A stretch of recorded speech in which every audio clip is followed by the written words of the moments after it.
Hello and welcome to the Rest All Wrestling channel with myself, Kieran, and of course Gareth, where we're going to be talking about AEW's women's division. A controversial topic, isn't it, Kieran? I think you're pretty much guaranteed to piss someone off because it's one of those things where everyone's got their opinion, but we're going to try and do our best to go through all the different sides of it, all the different points. From what are valid criticisms to some missed opportunities and some of the positives as well. So yeah, I reckon we just dive straight in, mate. Yep. So we're going to dive straight in, and we both think it's a good place to start. Is how we're all started. So going back to the very first. Starting at the beginning. Started at the beginning. So we're going back over to the very first episode of Dynamite. If my memory serves me correctly, was that where we had the women's title match, or the second episode? We definitely had the women's title match. I think it was on the first one. I want to say it's the first one.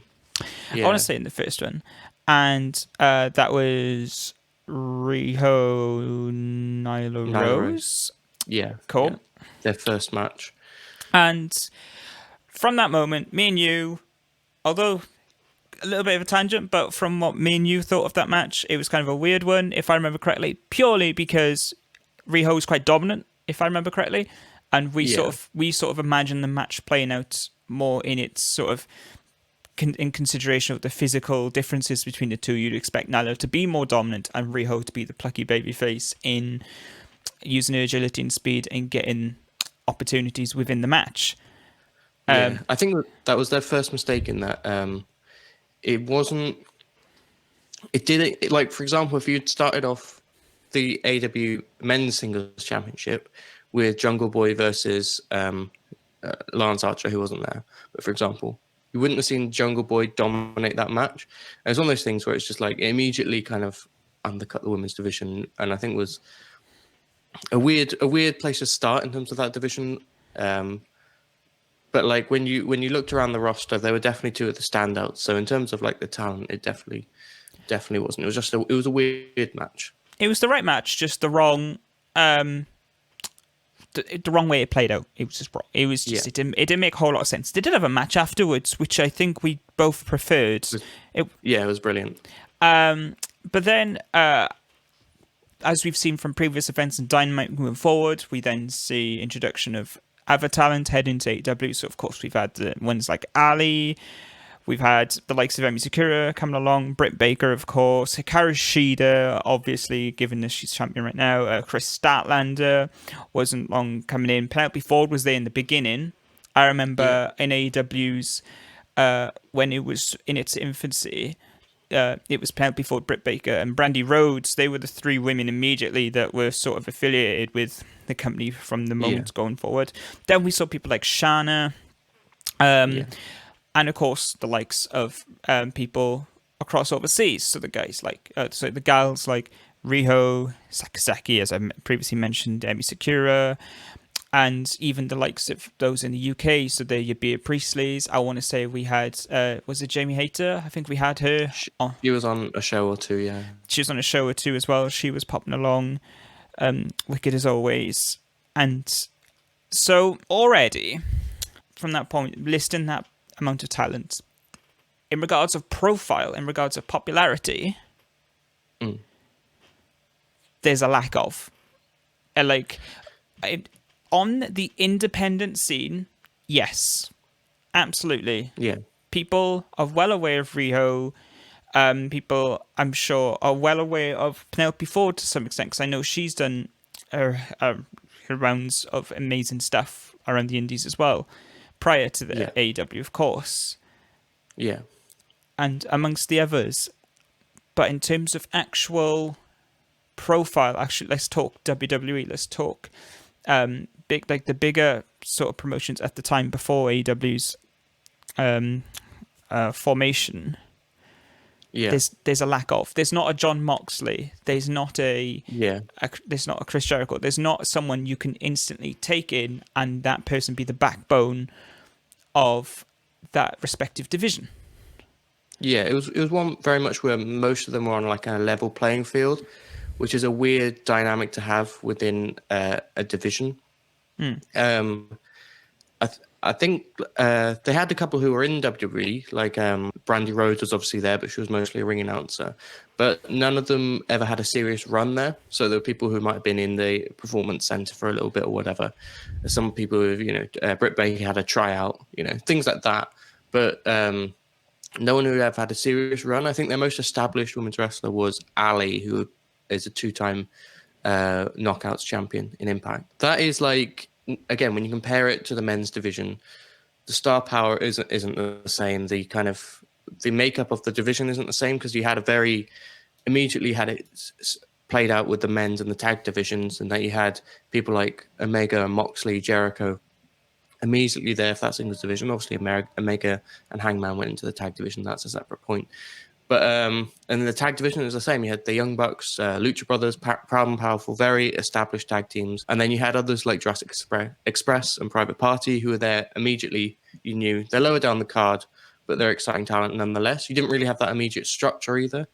So it was always a bit of a weird one going in. Like, you could never compare it, because what they had available to them basically was different from their other divisions. So it was just a weird dynamic going in, I think, and they definitely kind of stumbled over a few things in order to get forward. One of those things was the championship itself for many people, the way it looked. But I'm not interested in how it looked, Kieran.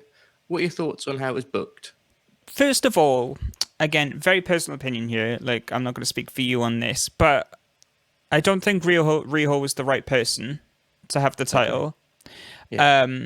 And that's not because of her, the person, the talent. It's more so her affiliation with AEW compared to other people. So what they kind of did, it's like, think of New Japan and giving their world title to Chris Jericho, even though Chris Jericho is only available for a set amount of dates, or like a John Moxley, John Moxley's a better example because he's more able to be more active, and he was only turning up for a set amount of dates. Like, that naturally probably wouldn't work, and that you could sort of put that in regards to AEW and how, like, they brought Riho, and then I want to say there was a period of time where we didn't see her for like a month.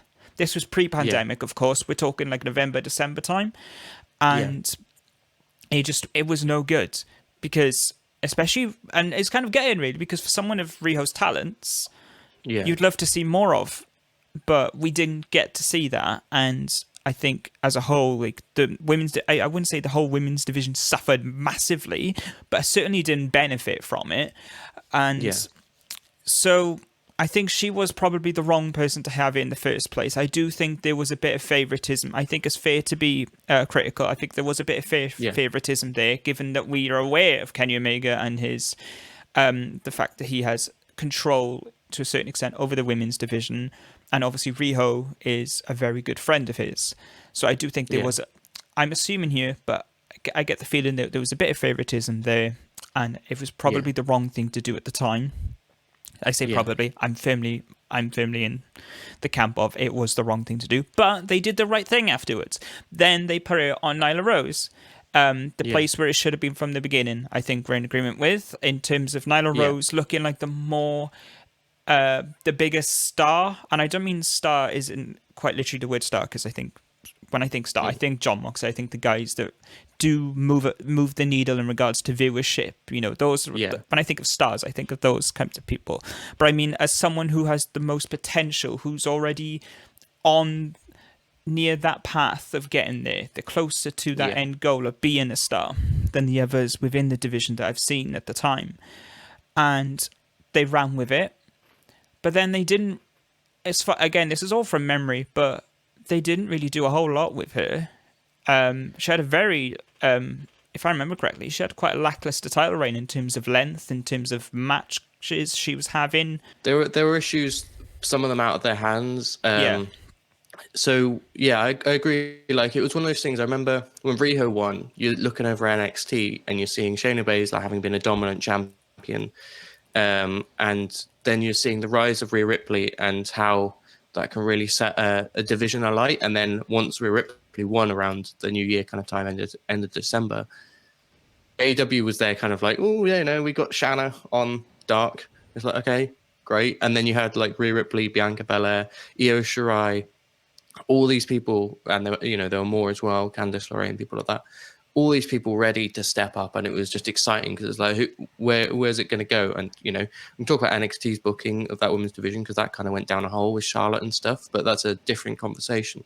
But I was looking at that and I was just thinking, why didn't you put the belt on Nyla Rose? So when they did, I was like, that's great. Now you've got to kind of build a division around her. And she had an okay match against Chris Statlander at Revolution. And then as we moved forward from there, the pandemic hit and stuff like that. So she was off TV then for a good while. And then the build to Double or Nothing, where she lost the title to Shida, obviously, which I think, again, Shida kind of worked her way into this position where she had kind of seemed like she was the star now. And I think ultimately we see now that was the right choice. It was one of those things where you wanted Nyla to retain and for that division to be continued to be built around her. Maybe that Shida match came a little bit too soon. They probably should have built someone else into that position, and then maybe Shida at what was the one? Fighter Fest, maybe there. And then we're setting things back, but that's all in hindsight anyway. Yeah. But I think it was the right choice to get the title on Shida eventually. But yeah, Nyla Rose's title reign was a bit of a weird one. Some of that was to do with the pandemic and the fact that she wasn't there for like those 6 weeks that they taped of wrestling. I think everyone can kind of forgive that. And we saw some really good stuff. I think they only had like 3 women available to them, which was Penelope Ford, Britt Baker, and Hikaru Shida. They had a couple of like jobbers, but I think they were the only 3 women they had signed. Yeah. I'm not sure if that's correct. There might have been another one. But anyway, we saw some great stuff from there. That's where those weeks is where Penelope Ford was getting over. And we saw how that paid off because she had a really good match with Shida. And an interesting enough feud. It was small, you knew Shida was very much a one to kind of pass the time or whatever until you get to a proper challenger. But it was a good way to establish Penelope Ford. That was Britt Baker had her best match with Shida. And then Shida also obviously got over as the one who's like, this is probably the right champion. So there was that kind of period then between Nyla Rose up until Shida, which I'd say was in ways not great, but also in ways kind of like the peak of that women's division because of they were kind of playing with not very much at all. Like that's definitely the least they've ever had to play with. But you're having some really great stuff from those who were there involved. And then obviously we came out of it into this new world that we're all in now, which obviously cut off half their roster. So it's been a weird one kind of since then because it's like there's obviously criticisms to be had, which we'll get to, and it's obviously the division hasn't been as good as it should be. But then when you lose about half your roster to a pandemic, and then you obviously get the injuries of Britt Baker and Statlander that came through as well. It was a tough situation, I think. Yeah, I wanna go back to I believe it was a match on Dynamite, and it was a fatal 4-way from memory now. And I believe it was Chris Statlander, Nyla Rose, Hikaru Shida, and Britt Baker. I think they were involved in the match, if I remember correctly now. And I think it might have been Penelope Ford. It might have been instead Penelope of Nyla Ford. Rose. Yeah, it might have been Penelope Ford, actually, just remembering. And it sort of became obvious when watching that match that those women there in that match were their top stars within that division. They were their most prominent, most featured, whatever you want to call it. And so when you see 2 of them have injuries, immediately you're on the back foot. In the pandemic, that's caused a lot of issues as well because, of course, Riho, I think, if I remember correctly, Sakazaki was racking up a couple of wins as well. Yeah, she was being pushed. Bea Priestley was being pushed, as well as that's when I think it was Jamie Hayter was on a couple of Dynamites as well, and she was reportedly they were looking to sign her basically, and that obviously fell through. Obviously, Shanna as well, who was getting not a push, but a bit of a mini push to kind of help build, stack out that division. I think looking at her record, she did lose quite often, so I was wondering maybe if she was being utilised as someone who was going to push other people, from like she was go on. She was being used in that kind of Darby Allin Sammy Guevara way, where it's like she's going to be someone that we'll use at some point, but for now she's kind of there because she's a talented person, but maybe not as talented, or for whatever reason in terms of like star or whatever as some of the other people. But she was there and being used, you know. Yeah, no, absolutely. Obviously, we're sort of leaning on towards criticisms. We've talked about the pandemic and how it's shaped this division and how it's affected it. Obviously, the injuries are still plaguing them. Britt Baker, post Fallout, still isn't cleared to wrestle. Chris Statlander, I believe she's only recently just had surgery, so she said she's going to be out for a good while still, which is disappointing to hear. Well, it's a real shame, and so it has put AEW on the back foot in quite a lot of ways. And so what we've noticed recently is there's been this sort of rebuilding, and we've seen, and I mean rebuilding as in taking on other people, not necessarily signing them, but having them on Dark, on the show that isn't their A show. And I mean the people, I don't mean women's division in general, I mean the people that they look in to sign, to see how they are, how they work within the locker room, a variety of other things. And we'll talk about locker room and the women's division, like I'm sure we will sooner or later. Yeah, with a certain someone. You know, and so, and then we saw that with the tournament, the tag team tournament, and how they were going to utilize other people. And there were certainly some positives in the likes of TakeOnIt, who is now signed. Now. That concrete proof of working on it and seeing who fits, and they found someone, and that's absolutely fantastic. They've obviously utilized Diamante, Ivelisse, you know, a variety of other people. They had Nyla Rose in, but I gather they sort of protected Nyla Rose in having someone like I forgot her name, but Ariane Andrews. They sort of protected her in a way, and just having Ariane just get in the way essentially. Take the job. Which is fine, you know. Which is fine. It's a bit of a shame, but I understand why they did it. To be fair, it's other people, you know, like was it? I can't remember who it was who got the win over them. But whoever that team was, it serviced them in getting through the round, you know. Yeah. And so, if we're gonna look at valid criticisms now, let's actually look at, because first of all, I think All Out personally, I think All Out is a good example in regards to the women's division of how they shouldn't put women or whatever matches in general if they don't have much confidence in that actually being on the card. So, for example, now that cinematic match that we had between Big Swole and Britt Baker, that was on the pre-show beforehand. There was an uproar on Twitter, and to be honest, rightly so. This was built up to All Out, but there was clearly something, an inkling of whoever was booking, whether it's Tony Khan, whoever, who thought this probably isn't going to fit within All Out as a whole, like the actual main show. And maybe it's not a good idea to have something on the screens as cinematic in front of the crowd midway through. I don't know what their motives were, but either way, they probably thought that. The uproar led them to make the decision to put her on the main show, and not only put her on the main show, to open the show. Yeah. And it didn't work. A lot of people came away from that stating that it shouldn't have been on the main card, or they at least did enjoy it, or it should have been on the pre-show. So you had a lot of for me personally, I enjoyed it. I really enjoyed it, but it was certainly lacking the typical quality I sort of see from AEW on a regular basis, and so it probably would have fit better on the buy-in.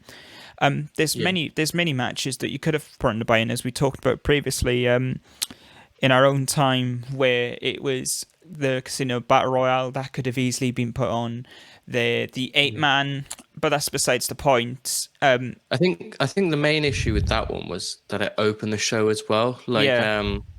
This is one criticism I really have of AEW, is when they do give women some time on Dynamite or on All Out, for example, they often put them in the worst possible spots. And All Out was, I think they were trying to remedy that, because an All Out in the way it played out on the night didn't help because of the issues that were on the night. I don't think a cinematic match was the right way to open the show, but they probably thought it would be some light comedy to kind of get into it. I think that would have been better, but in a similar vein to Chris Jericho versus Orange Cassidy, that would have been better sandwiched between two more serious matches. And I think in hindsight, which obviously they don't know Matt Hardy was going to get injured, that would have been a good one to have after that match because it takes you away from the arena and the atmosphere that had developed there, which really killed the show. I think if the commentators and people have been able to kind of gather themselves a little bit more, then the rest of the show wouldn't have suffered quite as much. Obviously, that's all in hindsight, but I think even going in, I was expecting this in that kind of a position. And then obviously, unfortunately, it was actually quite a good position when you thought about it on the card. The first kind of big important match on All Out. You know, they didn't put them on between two of the other bigger matches. They put them on in a really good spot in itself.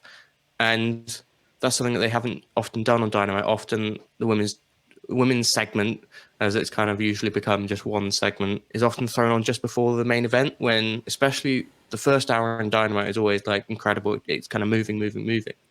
And then you get to the main event, and usually it's not actually the most exciting thing of the night, so you're not super excited for that anymore. And it's just like, I don't know, a women's match, which usually they're cutting time off it as well, and they usually cut time off the main event because their time management isn't brilliant and they seem to overrun throughout the show. So main events often feel a little bit short and underwhelming anyway, but these segments are always getting cut, and it's definitely like, it's partly a learning thing in terms of time management as a company, but then also it's just like, stop always putting the women in that position because they always do that. And that's my biggest criticism. And All Out, it was kind of I can see like what they were trying to do, but it just didn't work on the night. And again, I think that was a learning experience All Out. It's kind of back yourself, because obviously the match they built towards that they wanted was a proper match between Swole and Britt Baker, which they weren't able to have because Britt Baker wasn't cleared, which is, you know, good. You don't force someone in the ring. And they decided to compromise and come up with a situation that would service the story for now, but could allow it to continue into, you know, being blown off in a proper match. That's one of my main criticisms, is where they get placed on the card, as much as, you know, not being utilized enough. But you can give reasons for that. You know, the talent they've had available, especially during the worst of the pandemic, where they had very, very few, because it's not just the people who are obviously stuck abroad. There were injuries and stuff as well. They've been able to now sign a few people who they think are a bit better. They're in a bit of a better position now. Yeah, the position on the card, I think, is a really big issue. It is something which the last two Dynamites, I think, they have addressed. So I don't know if that's a conscious effort or if it's something that it's just been slightly different for whatever reason. But I hope it is something they address moving forward. But like, talking about moving forward, how do you suppose that we get on? They've started strong. They've signed TakeOnIt, and it was a great match between TakeOnIt and Nyla Rose. It was an obvious effort to display and be like a highlight sort of good package for TakeOnIt in that match, because Nyla Rose barely got any offense in. It was very much in a way that different from that Riho one, because it was believable. That's what I mean, because what's so good about TakeOnIt, again, we talked about this in her match, because of her background, wherever martial art there may be. I know there's a good few of them, but I'm not going to pretend like I understand it. But you can sort of see it in her moveset, the way that she carries herself, the way that she manipulates her opponent in ring. Like, obviously, yes, or kayfabe, but that's just the way she differentiates herself against other people within that division. And against someone like Nyla Rose, like the holds that she uses, the way that the takedowns, a variety of other things, you can tell there's a lot more thought put into it. It's not not that there's anything wrong with it, with the typical wrestling stuff. It's just when something is different, it's more noticeable and you appreciate that. Stands out. And so, she was an incredibly strong signee. I'm really, really, really happy about that. Moving forward, the pandemic doesn't seem to be calming down anytime soon. Yeah, I mean, it's flaring up over here, and America don't seem to be taking it very seriously at all. So, at least certain people over there. I mean, it's fortunate enough that we are hearing that some talents are heading back to Japan and a variety of other things. The likes of, I think, Bea Priestley's there, amongst other people who are back in Japan where they regularly work, Yeah. pre-pandemic, of course. Opt-in for people who are out of the US, not a good option. There's the obvious candidate, just to address it in this video, because you can't have a women's division AEW video without mentioning this name. You can't. It can't. Yeah. There is the question of Tessa Blanchard. Do you, don't you? We're firmly in the do not, purely because AEW has long established itself as a brand that really cares about, just generally about its, how can I say this? Like, the backstage, I can't, basically it's just a good crop of people. There's very little toxicity going within the brand as a whole.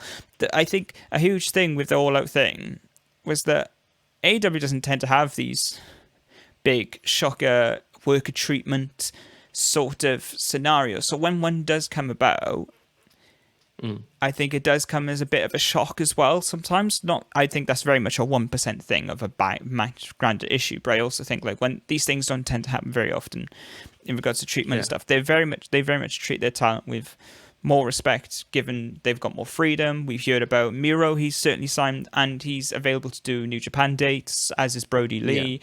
More freedom. Everything's just pro worker. Work ethic going around. Well, they're still independent contractors and stuff, but it's better than other companies. They are legit independent contractors, and that they are allowed to go work elsewhere, whereas that's not the case everywhere.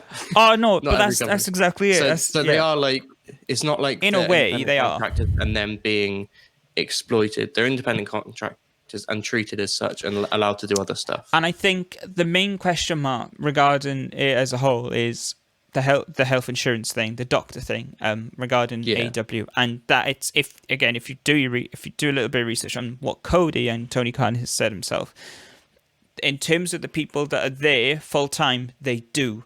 The likes of people who are there day in, day out. Again, they're the people who, let's call them the suits. A lot of the time, the guys like the Elite and a variety of other people.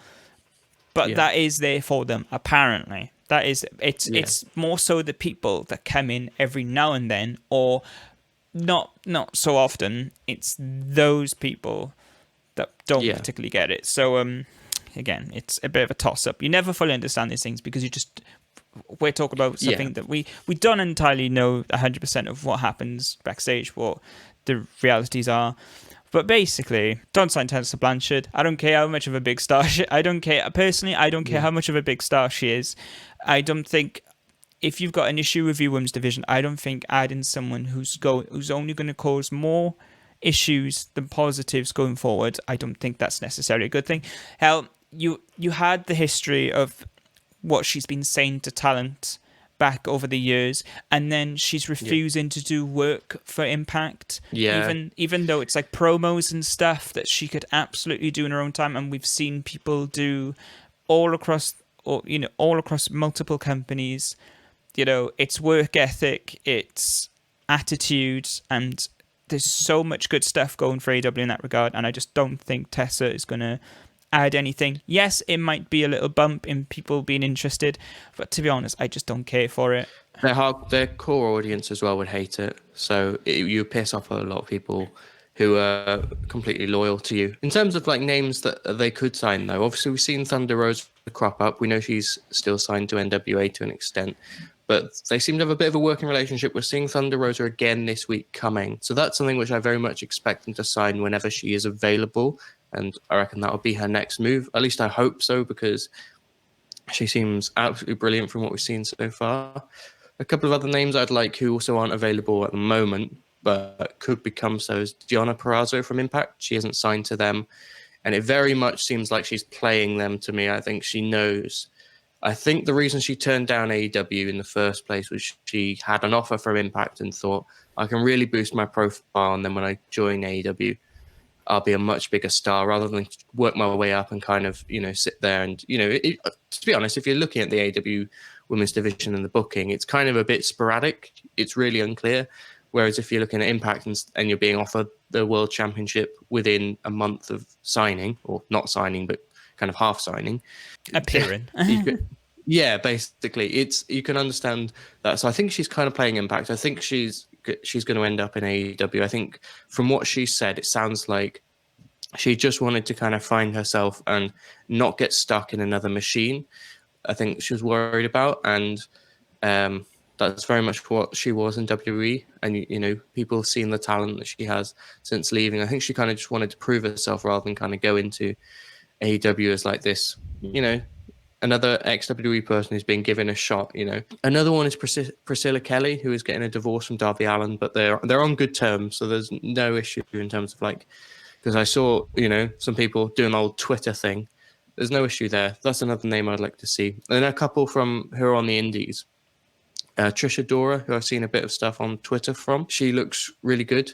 And then Gia Scott, who's very young. She wouldn't be able to, well, she might be able to. I don't know exactly how good she is. But I think she's definitely someone to sign for the future. And it's kind of picking them up when you can, because that Impact is swirling. That WWE is swirling around, trying to pick names off. And, when you look at like the opportunities they've missed in terms of people like Mercedes Martinez and Deonna Purrazzo, who I've already spoken about, but Mercedes Martinez, AEW were interested, they were making offers and stuff, but there's a bigger fish in the pond, and that's always a thing that you're playing with. So when it comes to someone like Gia Scott, who is a young person, I'd sign her up as soon as possible and just start developing her personally.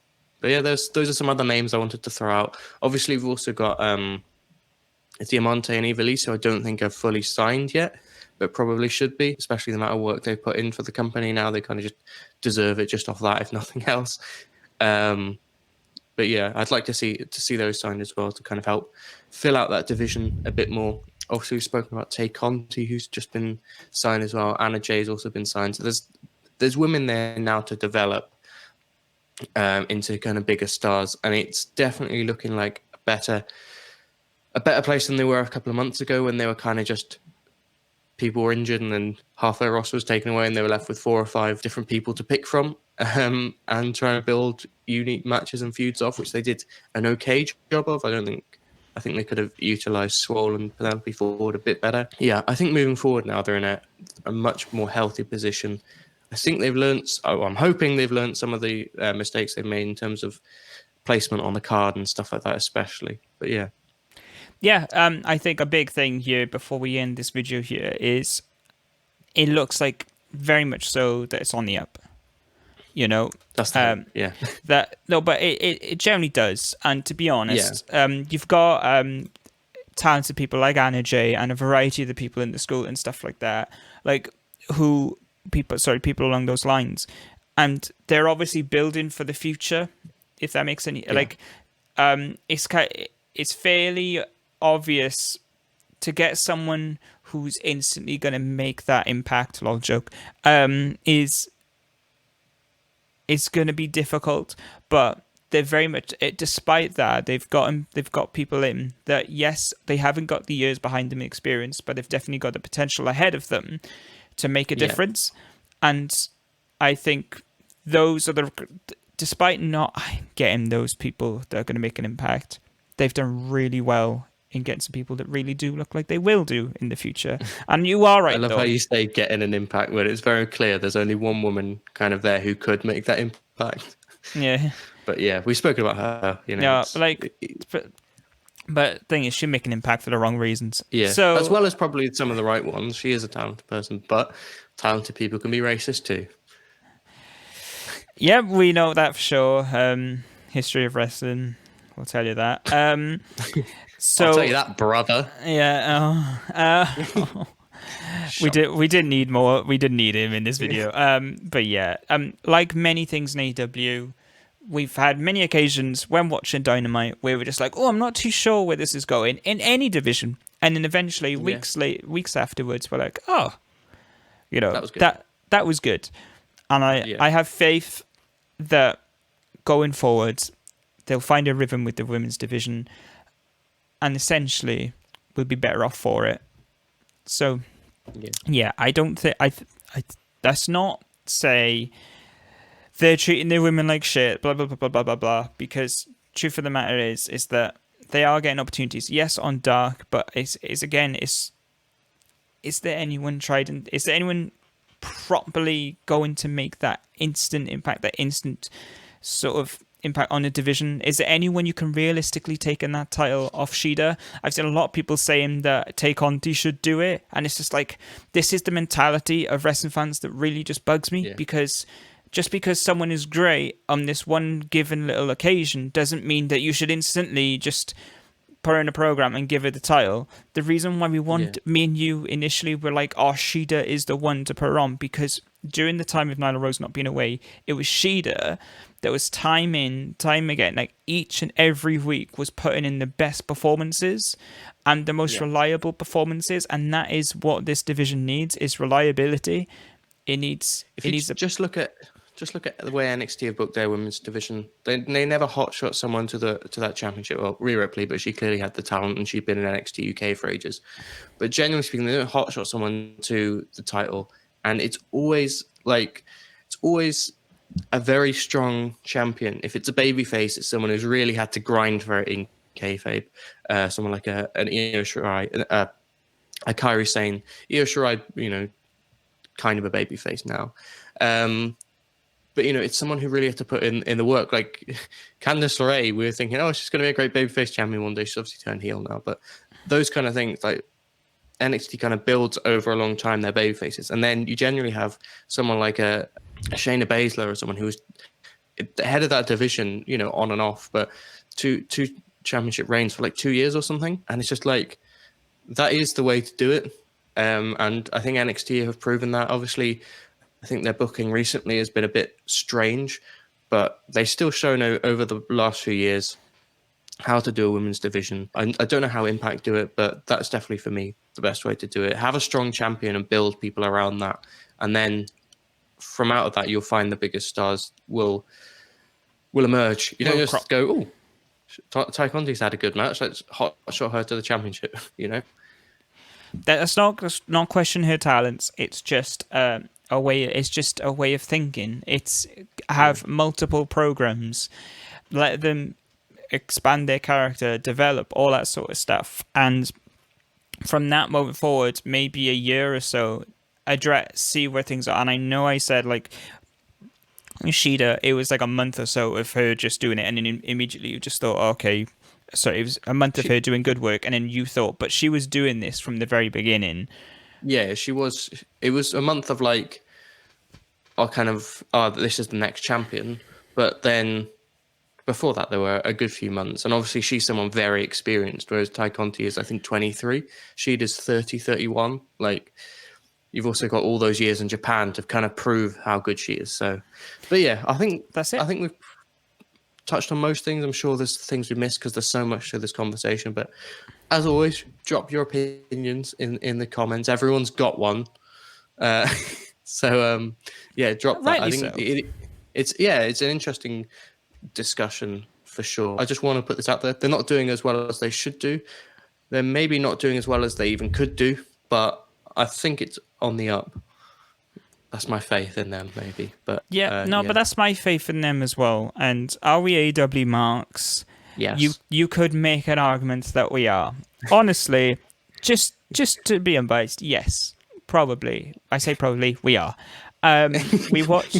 We don't stay up in the UK. We don't stay up for NXT or any other show. We stay up for AEW because we enjoy it, and we have faith that they're going to sort this shit out eventually. But we can also criticize it, and I think we've done that fairly.